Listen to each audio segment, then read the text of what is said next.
invariably, when I get a set of markups, I will right click and I will try to unflatten that PDF because many times it will be flattened and I won't know who made the markups. But if I can unflatten it, I can probably trace the engineer, and every once in a while, I can find them on LinkedIn. We would just pick up the phone, say, hey, follow me. Boom.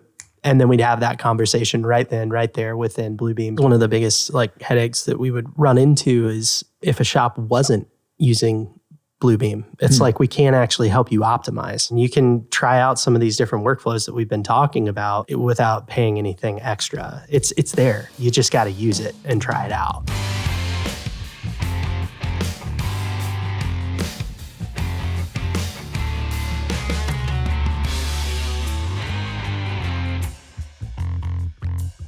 Ooh, guys, we got a good one this week.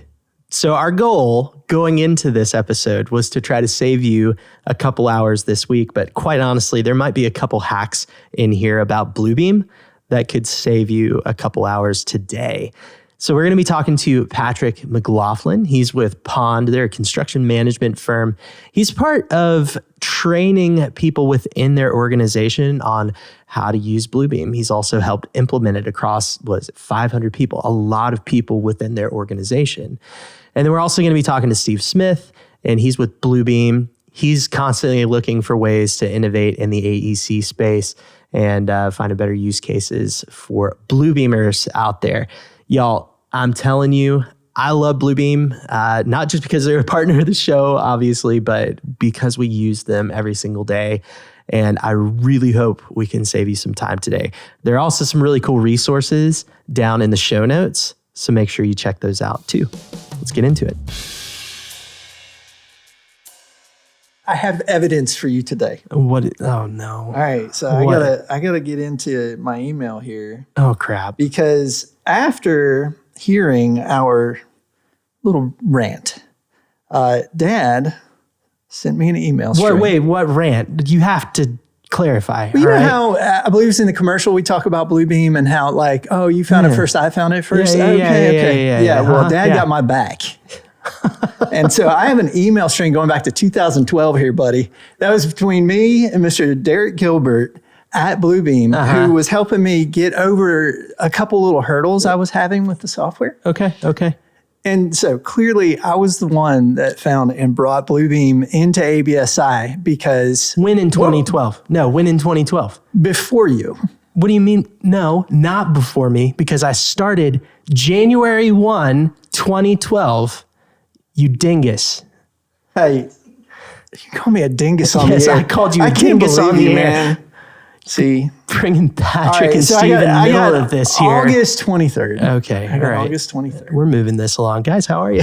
Doing well. Great. You can see that both of us kind of leaned back. Yeah, I'm not sure what I signed up for here. The body language, no, God. I'm not getting into Family Feud here. No, we'll let this play out a little bit. You had no idea you were walking into this. Welcome to Family Feud. I'm Steve Harvey. That show is awesome. That show is fantastic. Come on. But we don't have Steve Harvey here, so it could go south. No, we got Patrick. That's fine, though. It's fine. You can fill in the gaps, right? It's a test run for Thanksgiving. Families coming in. It's all good. It's all good. Heck yeah. Well, all right. So the fun discussion on the table today is basically better usage of Bluebeam. And Patrick, you work with Pond. Yes. So I know you're in Atlanta, but how far reaching is Pond? Very far. We started out very regional in the Southeast, but we have offices all over the U.S. About to open one up in Hawaii. We have jobs going on all over the U.S. and worldwide, even overseas. We have some stuff going on in Japan right now. So, yeah, we're growing quite a bit. How many employees is? I think we're up to 650. Okay. All right. So not a small company. Eddie will be representing a small company here. I do that. Yes, you do. We do not have 650. but I definitely think there are some use cases that are going to be applicable for both ends of the spectrum here, right? So what we're looking to do is kind of learn from y'all today. And then Steve, you're going to be kind of feeding back from a software perspective, maybe just adding in some other nuggets. The hope is today that we can save you a couple hours on your workflow. Absolutely. I think we could do that. Personally, because I know there was one button specifically that I had mentioned in our pre-call where it's just right-click, apply to all pages. that one little button saved one of our clients probably a couple hours of literally taking a stamp and stamping sheets of paper, approved. Per job. Yeah. Every single job. Ridiculous. Okay, so you called me out as being the small business guy. Here's what I like is I'll get. I just wanted to call you out for being small. That's that sort of thing. You make me feel small and insignificant, Tyler. Thank you for that. I appreciate you. Good. Anyway. No, I get to learn today from a larger company who's integrated these practices. So I'm getting outside of my normal. Mm-hmm. So I'm eager. And now already, no spoilers, but already I've heard one that I didn't know about. Okay. So I'm pretty pumped. All right, Patrick, kick it off, man. What's the first thing that you got for us today? As far as tools, probably compare PDFs. It doesn't matter which discipline you work in, whether you're in architecture, MEP, structural, you will get PDFs from other people on the team. And, everyone's gotten that call, what's changed in the last 2 weeks? Oh, not much has changed. And you get in there and a lot's changed. So there's two tools that Bluebeam has. One is to cloud anything that's changed between two PDFs. And it's not just a single page. It could be a 40-page PDF of all the first floor, second floor. You run the tool on it, and it just clouds anything that's changed. The other is to compare with an overlay, where it makes the old PDF one color. You can choose which color it is. And then the new color, or the new PDF, you change that color. It overlays them, and where they overlap exactly, it's black.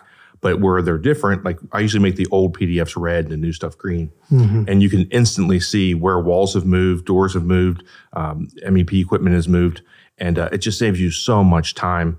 And in addition to that, they have a split screen where you can pull up two PDFs at the same time. And as you zoom and rotate or zoom and change pages, it does it to both PDFs at the same time.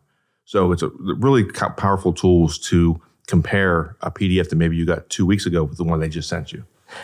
Dude, all right. So I have extensive experience in this one. Yes, you do. Extensive. Yes. Because we did a run of Wawas. I'm gonna name drop them. All right. Ooh, okay. I'm gonna do it. We detailed gas stations, buddy. Woo! We're name dropping today. But no, we detailed a really long run of those, and so we would have different prototypes that would come through the shop.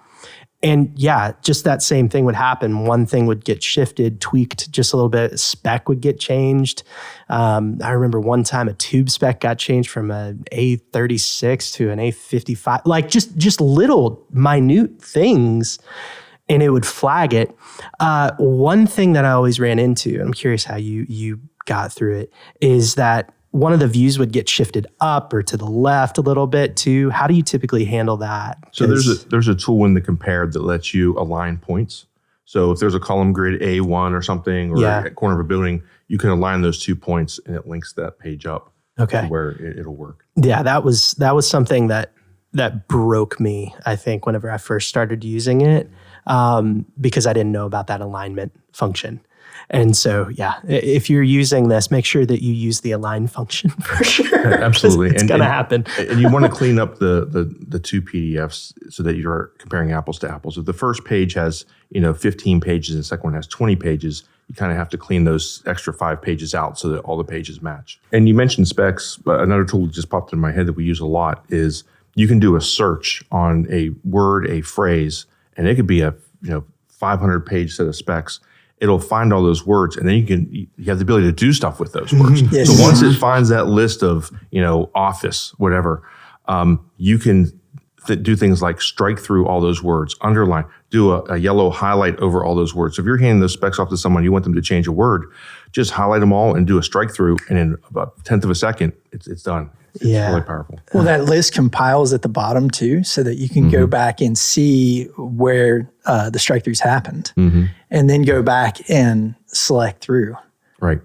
Which is, in a 2,000-page spec book, kind of cool. Kind of nice. You're just breaking the problem down. The panel at the bottom, that was a game changer for me. Oh, crap. I need to put $1 in the jar. I said game changer. Got him. Got him. We're actually going to get a jar in here for the record. But that was something that was interesting that I started using later on. I think I was scared of it at first. And being able to sort things within that panel and filter things out, you would go and you would search something, you would highlight, and then being able to search and basically isolate those highlights and organize things out from there. Oh my gosh, that was super valuable. Yeah, and the interesting thing about this whole kind of back and forth and story, it's very typical for Bluebeam users because you open up review and it's pretty intuitive, right? You can get into a markup really quickly, but then you'll come up against what am I supposed to do? And Patrick has had many years with the software to kind of figure out how that works. But we hear that a lot from customers. It's like, well, I only use it to X%, right? I just feel like there's a lot more that I can do. There's lots of these little bespoke workflows that are out there, and they're attainable just by getting involved. And there's tons of video content. We talked about that in the lead up. Like there's lots of opportunities to kind of, whatever you're using Bluebeam for, whatever you're using Review for or Studio, you can learn more, and it will kind of sharpen your skill set. Even though it's easy to use, it goes really deep, real fast. There's lots of functionality that we've built into it. Absolutely. Yeah. So what's next up on the list? Because that was just number one, honestly. And even inside of that search command where you can search a piece of text, you can link metadata to it, which is powerful. Like say you're doing mechanical equipment and stuff, you can search AHU and it'll find all the AHU boxes, and you can say all those pieces of text you found throughout my drawings, all 60 pages, link that to this PDF. And when you click on that piece of text in the drawings, it opens up that PDF cut sheet. So there's lots of things you can do with that search tool that's really powerful. Next thing I guess would be custom tools. We've created a lot of custom tools, both line types, symbols, libraries, hatch patterns, all that. And I did a class at the Bluebeam conference last year, I think it was, and I made those available. So I'll give you guys the link on where you guys can download all those tools we created for everything from architecture, structural, MEP, civil. All those tools are in there. You know, what's funny is that we actually had several people reach out for our favorite tools. We did our little 5-minute Friday, and we had multiple people emailing and saying, hey, can I get those?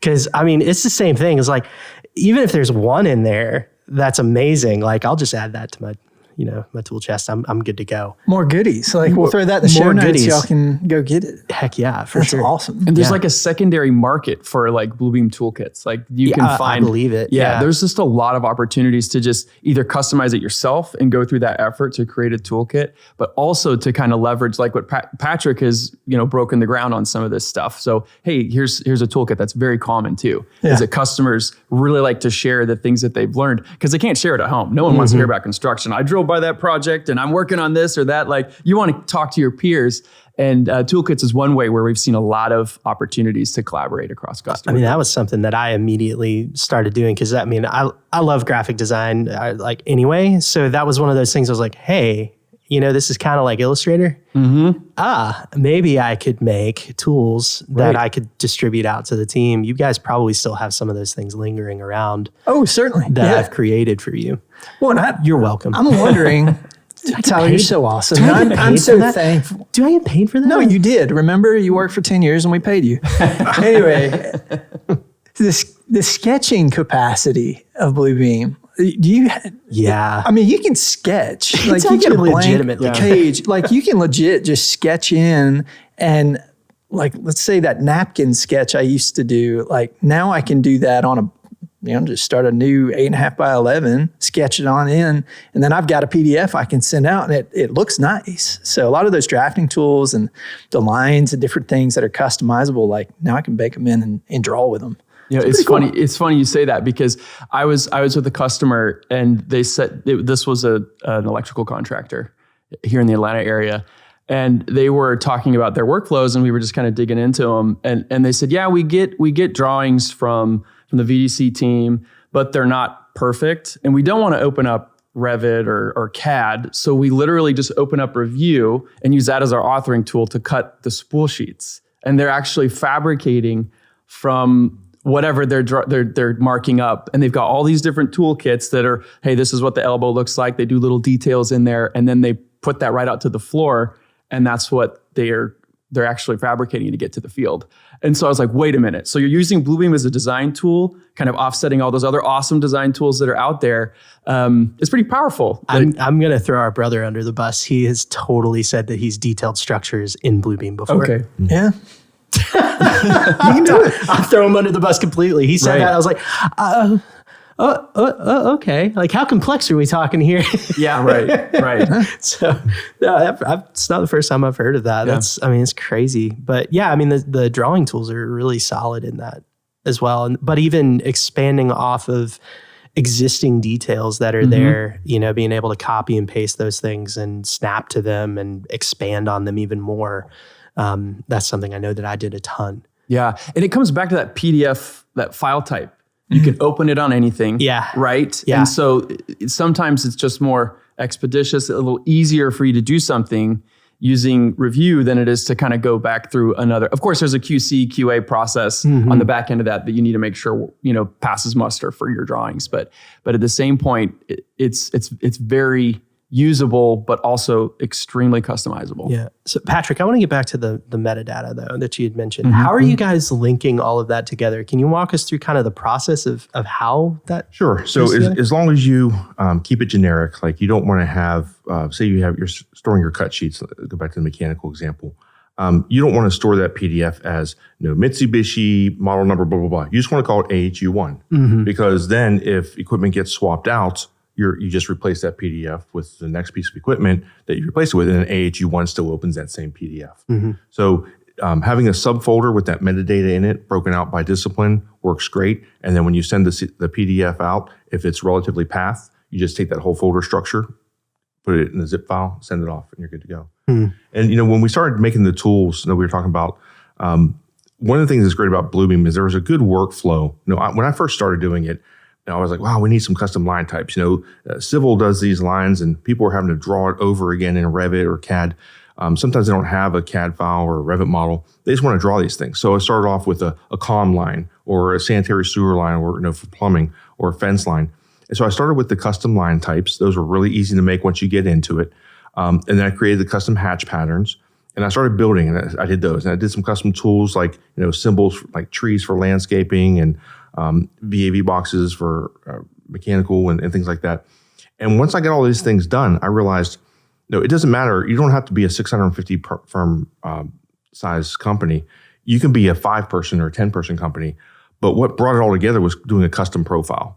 A custom profile saves all of your tool settings, saves all the line patterns, saves all the hatch patterns, all those little pieces that I developed and put together. A custom profile lets you save it and shoot it out to 5 people or 600 people, and they get all those tools, all the custom toolbars, their menus are all the same, and it really changed the game. To flip it back a little, it's not really a game changer, so that everyone had the same stuff. And you could still customize it a little bit person to person, but when you're trying to get everybody on the same page where nobody's left out and doesn't have all the cool tools that the super fast guys have, once you have all those pieces done, you make a profile, save it out.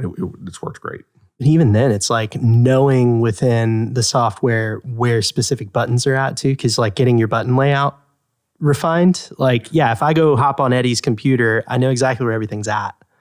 And it's very, very quick. Everybody's used to that same thing because it's like playing a piano in a lot of ways when you're detailing and doing stuff. It's seriously like you get so tuned into it, so locked in that if something gets moved around, it's a little bit weird. So having it across the board for everybody just makes it easier to play. I will say training. That's a big one for training because if I'm training a new person and I'm going over to their console and saying, it's normally here when I'm working. Oh, you need this, like having a profile to convey that and make sure everybody looks the same. That's a big deal, even on a small team. I can say when it came to training people, like I want to be able to just say, this is where it lives. And we use Camtasia to make videos. I mean, it's a $250 piece of software, but it lets you capture and walk people through training stuff. There's nothing worse than watching a 5-minute video on how to do something. And like you said, you go back to your computer and nothing's in the same place. Right. So having that standardization really helps the whole team. Yeah, for sure. Nice. Well, what else you got? I think that was number 2. A little factoid I learned a couple weeks ago. Do you guys know where PDF, the file format, came from? No. Oh, this is a fun one. NASA developed it. What? Yes. I found that out and I read it online and I verified it. That's crazy. So all the PDFs, drawings they had to deal with back in the day, they came up with their own file format to print easily from. So that was pretty cool to learn that. 10 points. Does anybody know what PDFs, like this is what is paper that? What is document format? I learned that when I read the article, but I've forgotten. Proper document format. Proper. We'll go with it. Sure. Why not? Sure. Next thing on my list was dashboards. I've been developing dashboards both for our company and individuals for a couple of years. And we talked about this before the podcast started. When you go to some of these companies today, there's so many ways to save information, save a file, save, whatever. You can save it on the server. There's SharePoint places. There's places in Teams. There's so many ways and places to store things. It gets overwhelming, especially when you go to work for a new company. So what a dashboard does is it lets you make these buttons that when you click on the button, it'll open a specific file, any kind of file format. Any file you can open on your computer, you can open it with a button. You can open a folder location. So you can name the button, John's project with the 3 sites, or whatever. And then when you click on it, that project pops up because it's hard to remember those things. And you can open any web portal. So if there's a website, you can go to it. Like on our dashboard for the company, I have our standards in the middle, which all the buttons to different standards, our CAD standards, BIM standards, client standards. Over on the left, there's buttons for Bluebeam, Revit, CAD. When you click on those, it takes you into learning portals to where you go to Bluebeam, and there's a bunch of buttons in that page, and it's just another page in the PDF. When you click on those buttons, it'll do quick how-tos, workflows. Like this button shows you how to take your signature, make it transparent to drop on a drawing. Another button shows you how to make hyperlinks, compare documents we talked about. All those buttons are in there. And then I created a dashboard template for individuals that they can just save on their desktop and put, there's a section for folders. Like you can just make buttons to, hey, here's these folders that I surf to every day. I have to go 15 folders deep. Now I only have to click it one time. And there's a button for, files that you open all the time. You don't want to start digging for them. And there's a place for websites. And everybody, I can save bookmarks in Chrome, but if you're like me, I've got half of my stuff saved in Chrome, half of it saved in Edge, half of it saved in Firefox. It's like, it's overwhelming. So having one place I can go to manage all that stuff, and even to the side of it, I'll make a link to a little text document that when you click it, that website's login and password. And so those kind of things are really helpful, can save so much time just being able to click to those things. I like the versatility that shows. It's one of the things that made me love Bluebeam early on. Is there was the markup and just general PDF stuff was. It felt like this is made for a construction person. Like this is somebody in construction will say, "Finally, I've got these tools," and it makes the easy things easy. We've said that on repeat. But it's the versatility up into the managerial processes and then the creativity that you can exert to that end, where I don't know why, but even within our team, people were very eager to try to customize something and kind of come up with a new thing because you use this so much. We're in PDFs a ton as a construction industry. So it impacts the day. I want to ask though, like, how do you go about creating that dashboard? Because I haven't done one of these. I will say with creating batch hyperlinks, OCR, and then the dashboard, you do have to have review complete, which is the highest level of the 3.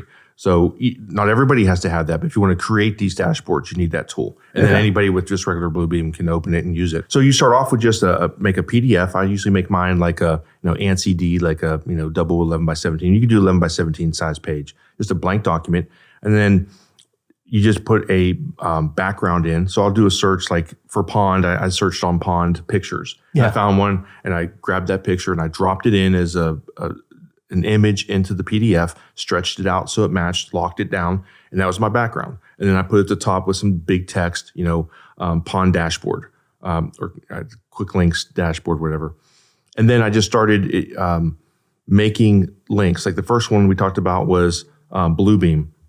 over on the left. When I click on that, it opens up page 2 of the document. Page 2, I took an image of a schoolroom chalkboard and made that as the background. So it looks like it's buttons on a chalkboard.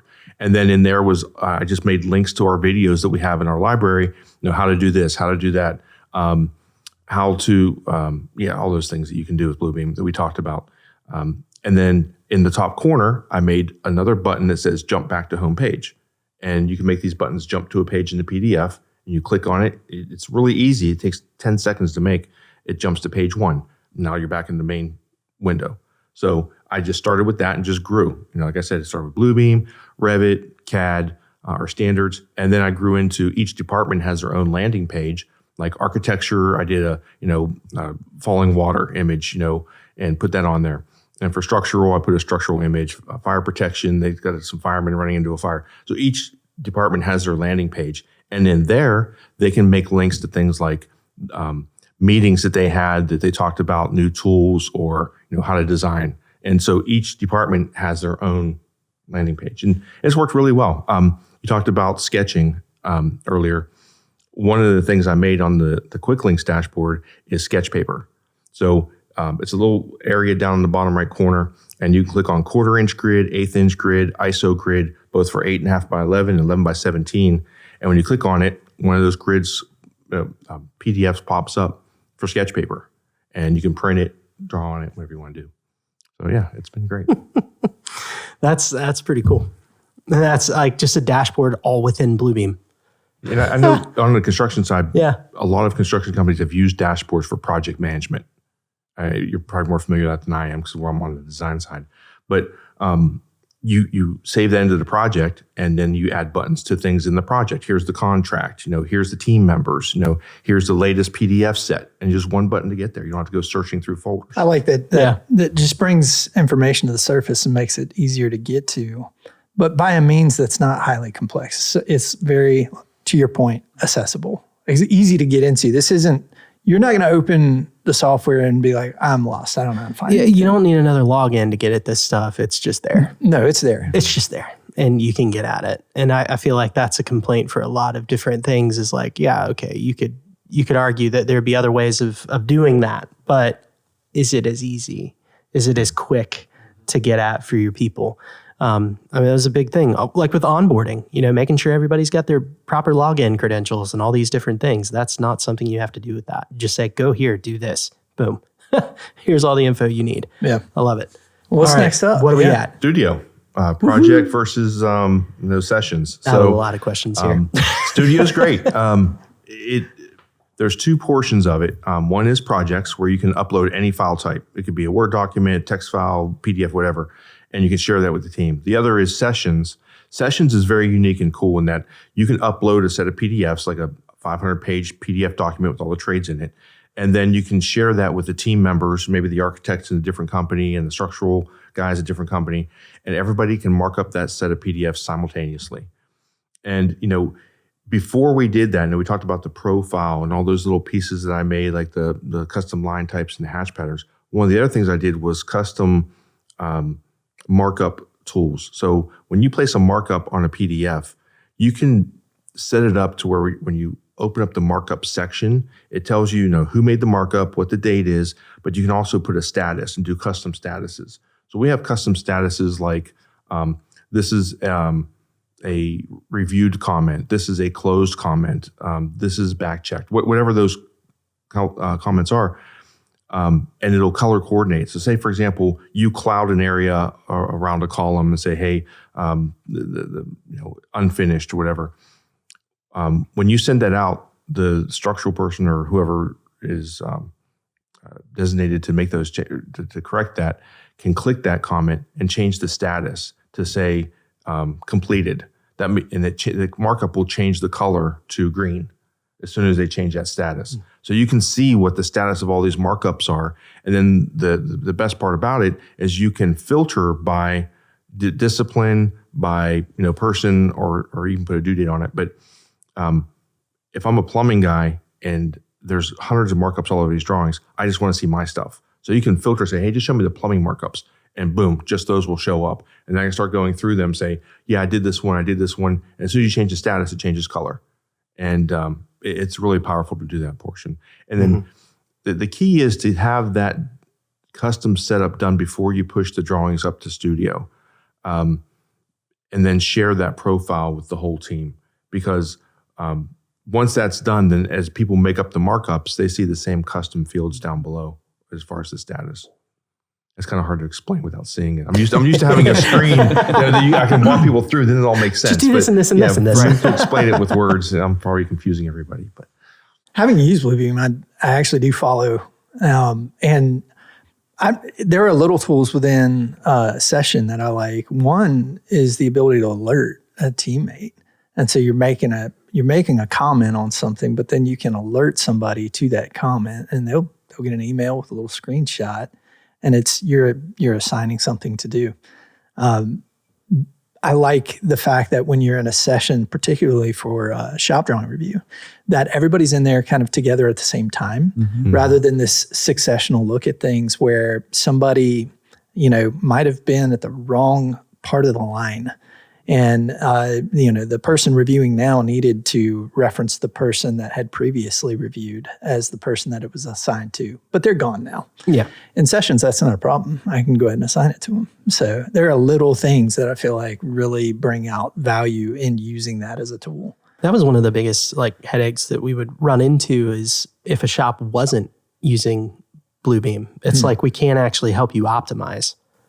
Sure. Because in some cases where we'll send a packet out for review, if we can invite you to a session to where you can review all of these files and then give us feedback right then, right there. There's no emails going back and forth. It's just there. Which, honestly, that can get confusing because you're like, wait, which email did this come through in? I don't know. Well, and a nice little closeout record that happens at the end of the thing. Right, that too. But even having a set of drawings that's what's being fabricated right now. So let's say the foreman comes across something, this hole doesn't have a dimension on it. They can just go in, do a quick markup, and then alert one of us here at the detailing end 3 hours away. Yep. We can just go in and say, oh yeah, it's 2. Re-alert them, and it's done. When people didn't do that and it was all paper-based or another, we'll call PDF software that is out there, then it would just get confusing. It would just get, because then we're just all over the map. There is so much streamlining that can be done if you get a lot of people using a session. And fabrication is just one small part of that, I know, but just think of the possibilities. Think of the possibilities, everybody. And it's interesting that Patrick brought this up because this is one of those functions that I'm actually surprised when I'm talking with customers that they don't use sessions at all sometimes, right? Yeah. They know Bluebeam for markups, right? But that if they're kind of going to that next level, they're going to open up a lot more opportunity if they start collaborating using studio sessions, because just like you said, it just makes that feedback loop all the tighter. Yeah. If you're able to kind of get all the stakeholders involved. And we send out tens of thousands of emails a day inviting people into studio sessions. And across all these different orgs, and it's awesome to see that the convergence of this collaboration is happening in a place where all those things, like you said, for a closeout record, it's all shown in a way that works for construction. Right? It's not just like a Teams meeting where you're kind of looking at the same screen and okay, we'll just track it in OneNote or something. It actually says, okay, the way that we've logicked out this workflow is such that it works for the collaborators at the time, but also thereafter as a digital record. Because again, we're all working towards this digital delivery, and it's just great to hear that Bluebeam is part of that story. So I want to check me on something, please, Steve, because I want to encourage everybody. Obviously, if you don't have Bluebeam, go and try it out. You can go and try it out. That's not because of the partnership. No, that's because we actually freaking love the software that much. Yes. Yeah. Full stop. The love for the software came first. Yes. But I have examples of times where I've got that person that's not in Bluebeam, and I do want to collaborate through a session. And I can throw that out to them. Now, you could have the trial, you could try it out, but you also have the ability to view a session without having a license of Bluebeam. correct? Yeah, so we've done a lot on that space, right? Because clearly, when you have all these different stakeholders, not everyone's going to have a license to get into the software. So we do have unpaid collaborators that can jump into a session. Now, clearly, that they're limited in what they can do in terms of some of those things that you said with the complete subscription. That's definitely there, and we're not going to split hairs about which subscription does what, but you can collaborate without a license. There's some things that are device specific. So Review sits on Windows machines. So for right now, you have to open it up in a Windows environment to collaborate. But yeah, you can do that even if you don't have a license. And there's always an opportunity for you to do a trial license, and then you can have a limited access for a specific amount of time to do what you need to do. And then in my view, I think Bluebeam is pretty accessible from a price point, and we've got packages that can fit where you're at, so we are trying to make it easy to jump in as opposed to, hey, jump through all these hoops and then on the other end you'll be successful. Correct me on this too. Sessions, it just comes with standard, like it's just in there. So if you have a seat of Bluebeam, you can use sessions and you can try out some of these different workflows that we've been talking about without paying anything extra. It's there. You just got to use it and try it out. Yeah. And I encourage you to, because that changed our workflow within ABSI completely. Yes. Big time.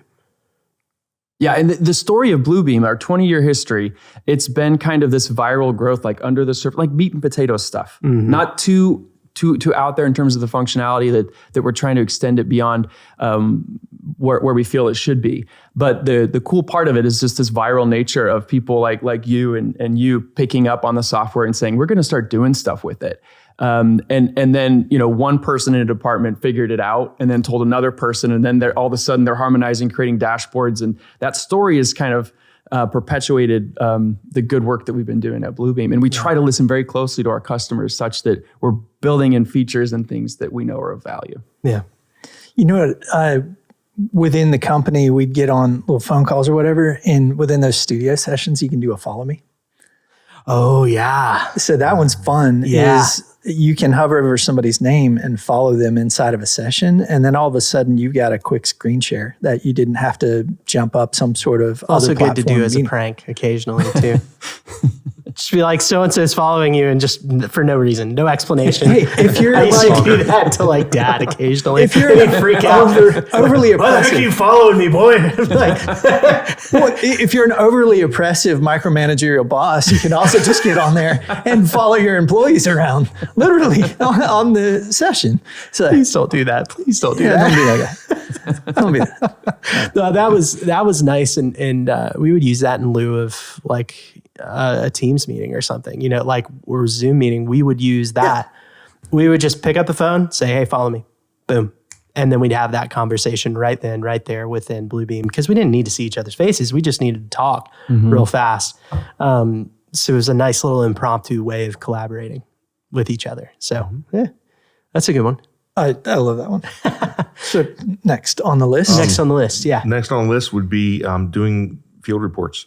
One of the things that we do is we use iPads a lot, and we're on the design side. So if the electrical department needs to go out and do a site visit and mark, with pictures and things and put it in the PDF, we usually set up the iPads with Bluebeam, load the drawings up to Studio, and they can then take those iPads out to the field, look at, follow themselves around on the PDF, and if there's an issue, they take a picture of it, 3 or 4 pictures, and link it into a comment right there. We use speech to text, so you may take a picture and say, paint the walls, whatever, and the voice to text will put it in the note right there. When you get back to the office, you can compile it together and put together a report that has a picture of where it was on the PDF, the pictures itself, and your comments.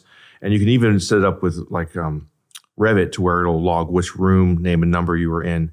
And that works really well. The best tool that we've used to make that happen is, people may know this, but they may not, but on the design side in the office, a 500-page PDF, you open it up, no big deal, or a 100-page PDF. A tablet doesn't like that. A tablet likes 100 individual PDF pages that you jump to and from. It just manages those, and you can open and close them faster. Bluebeam has a workflow that you can take that 150-page PDF and save it down to 150 whatever individual pages. And if you made hyperlinks first, those hyperlinks still work. The hyperlinks work when it's a 150-page PDF. It jumps between the pages. When you run that tool on the PDFs and it makes all those individual pages, the hyperlinks still work between the individual It'll pages. just open up that page. Yeah, and then you can put them back together again when you get back to the office. It's really cool. I mean, it doesn't take long to do it. So. Yeah, I didn't know the hyperlinks would do that. But That's that's interesting. A deal when tablets in the field is really nice. Oh, yeah. But then there are little things like that you're not sitting on the desktop anymore. You've got a tablet in your hands. It's a little different working with an iPad than your PC. So yeah, I like it. Awesome, guys. Well, all right. Anything else? Any other tips? Any other tricks? I feel like you gave us a lot. One you didn't know, one of the things we do a lot is the right-click apply all pages. You know, we mentioned it with a stamp. You know, we use it with our engineering stamps, apply all pages, or an approval stamp. But you can also, everybody's been in a situation where it's 5 o'clock Friday, the drawings were due at noon, you're trying to get your stuff done, and you get a call back, yeah, we got your drawings, but the date's wrong. So you don't want to have to go and reprint all these sheets. What you can do is go into your 50-page PDF set and put a little white box with a white fill over the date, right-click, apply all pages, and then come back and place the date, and move it over there, right-click, apply all pages, flatten it, and send it out. You're done. You don't have to reprint all those pages. It's a tool that it has saved my butt a lot of times. So I've used that in bidding. Been there, done that. So many times. Okay, you ever have a project that there's a certain amount of it you want to let out of the bag, but there's a certain amount of it that you're not allowed yet, and you want to bid or get some feedback on this thing, but maybe you got a logo on there, you don't really want that logo flashing. You can do this by basically using the electronic whiteout routine with this white box and, apply all. You get rid of the logo. You're able to send it to whoever you need to, flattened. make sure you flatten it. Yeah, flattened. And then flattened without recovery. That's another.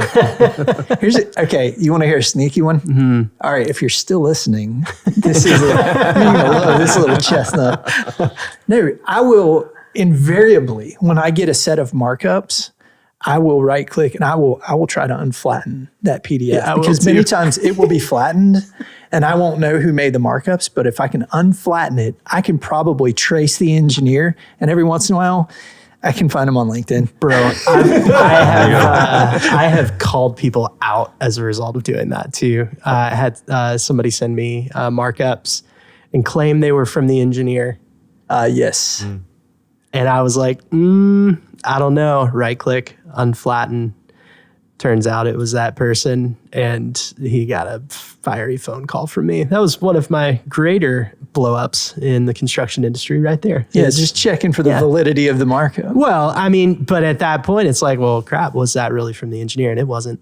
It was a call made in the field. We'll never get a PDF that we can unflatten again. The cat is out of the bag now, officially. Yeah. And sneaky. You guys have probably experienced this too. You know, if you send someone a PDF with markups on it, let's say you didn't flatten it, and this is true with every Windows program, whether it's Word, Excel. If that person goes to print that document, there's a little setting in your print settings for Bluebeam and Word, all these other ones, print with markups or print without them. And so many times we've done markups, send them, it could be a stamp, send it to somebody and they print it and half the stuff's missing. Like, what's going on?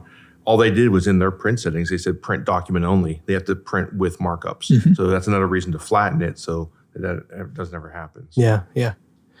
All right. So we talked to you guys the other day about something called bugs, which had me a little bit concerned. What are bugs and how can they benefit people, Steve?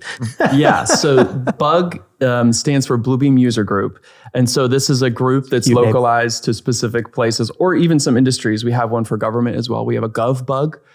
So we have these industry groups that are specific to a geography or a use case. Who's in charge of naming? That's what I want to know. Casey, was this you? No. That was Angela. to take it a step further, if you run a bug, you're called the bug champion. And I've got like jackets with bug champion on it. And I'm going through the airport and people are looking at me like, what is going on? Like, if you know, you know. That's one of those. But the Bluebeam user group is an opportunity for you to collaborate with people that are around you or adjacent to you, geographically, typically, where you can come together. There are events, there are different chapters that we have that you can join relatively easily in our Bluebeam user group community. So get around other people that use the software and just trade use cases and the best tips and tricks, that sort of thing. Yeah, the bug meetings that I've joined have been like, hey, these tips and tricks we learned here, multiplied in all these different side conversations and also agenda items, right? So you can ask questions and get answers quickly, but there's also an agenda typically in a bug meeting. Nice. Very cool. Yeah, dude, I had no idea. So, all right, well, join your local bug, everybody. All right, guys. I think we've come to our megaphone question. All right, so I'm going to hit you with this. I'll give you around 30 seconds to rant or do whatever you want to do. All right. So our megaphone question is, if we gave you a megaphone that the whole industry could hear, and this was just your last dying breath, these are the things that you want the people around you to know about the industry, what would you want to say? So take your pick, boys. I don't care. Arm wrestle. Yeah. For me, it's that the construction industry is awesome. So the things that are built in the built world, the things that are designed are unbelievable. My mind gets blown when I walk around the industry, when I walk onto a job site with my steel toes. I'm just so excited about what is happening in the built world. And I'm tired of hearing that we're a laggard in technology. I've never been on a modern job site where they don't use technology. And the things that they're building are unbelievably amazing. And those who are coming into the industry, they should know that our industry is building really cool things. And we need that brain power, that idea that's going to take us to the next level. So construction is awesome and we need to keep it that way. Amen. All right, Patrick, what you got, man? To follow along with that, just how versatile the industry is, whether it's architecture or engineering, there's so many different facets of it. And, my daughter, Katie, shout out Katie, is a senior in high school, and she wasn't sure about the career path she wanted to go. She thought she might want to be an electrical engineer, and Pond, the company I work for, is awesome. And they said, yeah, bring her in and sit her down with a few people. So she sat down with an architect for 10 minutes, a structural engineer, mechanical, electrical, landscape architect, and so on. And at the end of the day, I was excited. Oh, how'd it go? What'd you learn? What'd you think? She goes, well, I don't want to be an electrical engineer. But she goes, I love the idea of being a landscape architect. She loves plants, and I just never even occurred to me that path. And if I had thought about it, it would say, yeah, that kind of makes sense, but it never would have occurred to me. So yeah, there's so many different facets that people can choose to go into in this industry. And like you said, it's awesome. It's an awesome time to be in it. Yes, it is. Yes, it is. I love it. That's good stuff. Guys, thanks for joining us this week. Heck yeah. Thank you. Thank you. Appreciate it.